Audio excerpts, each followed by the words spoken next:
welcome back to LingLips. So today is episode 2 of my Girl Talk 101 series, and today is going to be all about contraception. So before we begin, I'd like to throw it out there that I am not a medical professional in this field by any stretch of the imagination, so take whatever I say with a pinch of salt and don't be afraid to do your own research before diving into the world of choosing contraception. And the other thing I'd like to say is if you're going to leave a comment down below, please be respectful. Everybody chooses contraception differently, so stay respectful, do your own research, but I hope this will help you in the long run. So let's jump in. So what is contraception? Contraception is the deliberate use of artificial methods to prevent from pregnancy and in some cases the contraction of sexually transmitted infections or STIs as a result of sexual intercourse or oral sex. So when should contraception be used? Contraception should mainly be used when you're planning to engage in sexual activities with one other or multiple other people with no intentions of getting pregnant. Although some methods of contraception can be used before you're sexually active in order to help regulate your cycle and for some women lighten the flow when it comes to your periods. So how does contraception work? Each method of contraception works differently, but here are the 4 workings that I found while doing my research. First method is hormonal, and this works by stopping an egg from being released each month and therefore leaving nothing to be fertilised. Second is known as the barrier method, and this works by preventing the sperm from reaching the egg. The third is slightly more invasive, and it is sterilisation. Now this works by blocking the reproductive function, and this can be done for both men and women. Number 4 is another hormonal one, and this works by preventing a fertilised egg from implanting into the uterus, and this stops a pregnancy developing. So what contraceptive methods can I use? Well, there are lots of different contraceptive methods that you can use, and if you would like to read about all of them in depth and access links to where you can research these methods more, I have written an entire blog post that covers every single form of contraception out there for you guys, and it also has about 20 links for you to click on that are all registered websites that can tell you all the correct information about each method. But in this video today I am going to cover the 3 most popular and most accessible methods. Okay, so the first method of contraception that I am going to discuss with you guys today is the contraceptive pill. Now this works by preventing ovulation, which is the release of an egg each month, and this in turn leaves nothing to be fertilised. Most birth control pills include 2 synthetic forms of a female hormone. One is estrogen and the other is progesterone. And so the pill must be taken once daily for 3 weeks, and then you have a week break where you will experience something called withdrawal bleeding, which is essentially just your period, and then once you've finished your period you start taking the pill again, and it's just a cycle that goes round and round until you decide to come off it. The contraceptive pill is known to be 99% effective in cases where the pill is used correctly and consistently. However, be aware that the pill will not protect you at all from the contraction of sexually transmitted infections, so it's widely encouraged for you to use it as a dual method, so use it with something else in combination. Another thing to be aware of is that these 6 things will stop the pill from being fully effective. So detox teas, any of the teas that you see on Instagram posted everywhere to help you lose weight and what have you, make sure you check the ingredients, because some of the ingredients will stop the pill from being effective. Certain antibiotics that your doctor will give you will stop the pill from being effective. Constipation medication, vomiting, and being inconsistent with taking the pill. So if you take it at 3 p.m. every day and then for some reason you take it at 8 p.m, that could cause the pill to be ineffective as your body will start experiencing withdrawal. So the second method of contraception that I'm going to discuss with you today is widely known, and it is the male condom. So male condoms are made of a very thin latex that prevents a man's sperm coming into contact with his sexual partner. And when used correctly during penetrative sex, it can protect you from pregnancies and STIs. If you are allergic to latex, then don't worry, you can also get latex-free condoms, and these are made from polyurethane.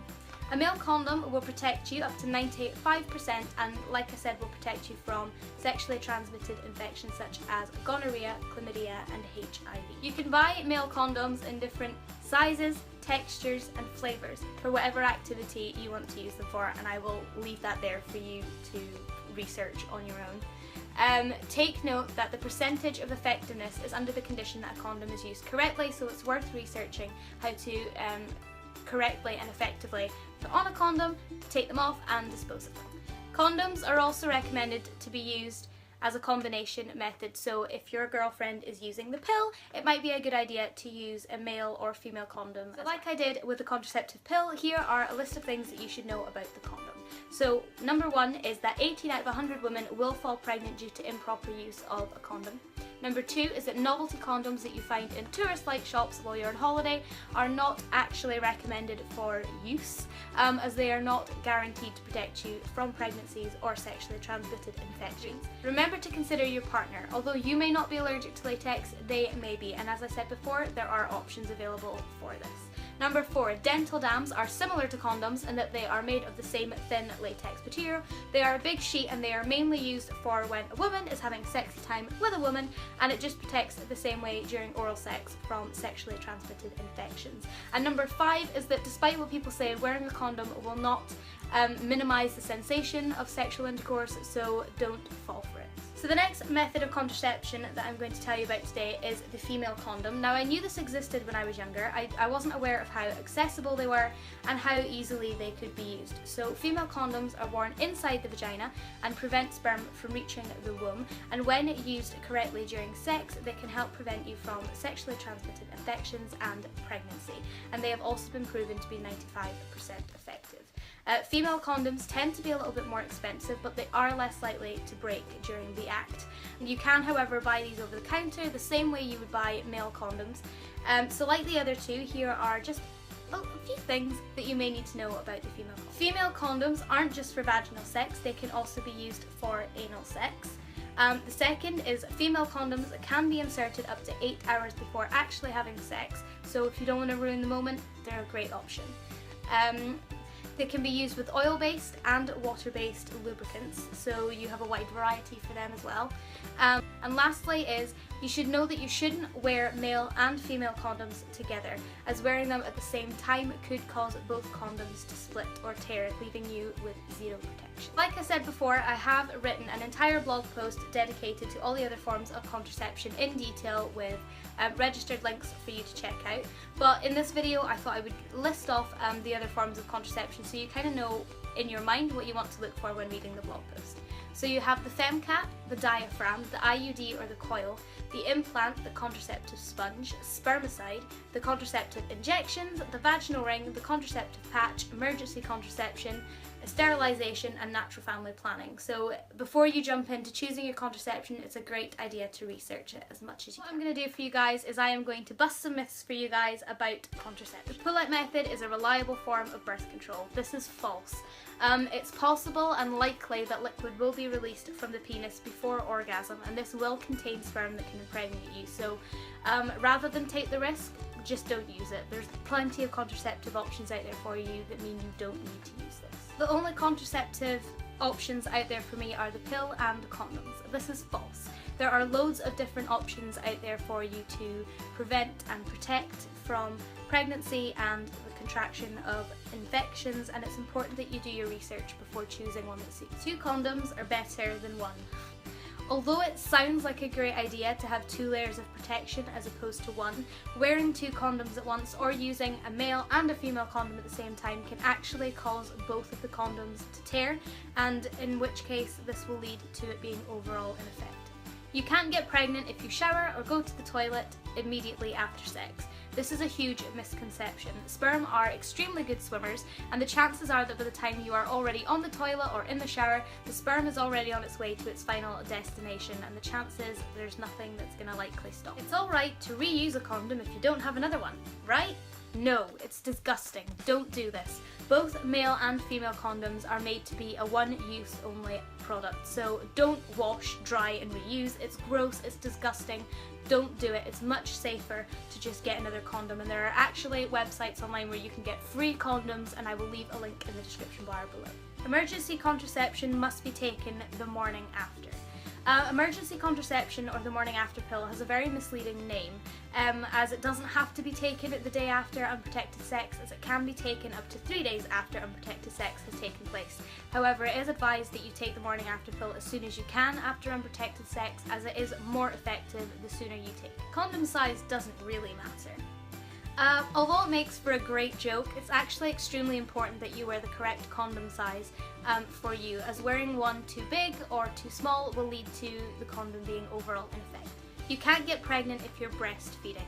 This one isn't as black and white as the others, as if you are solely, exclusively breastfeeding, what your body will most likely do is suppress the hormone that causes ovulation, and therefore you can't get pregnant, but it's not a foolproof method. And if you are supplementing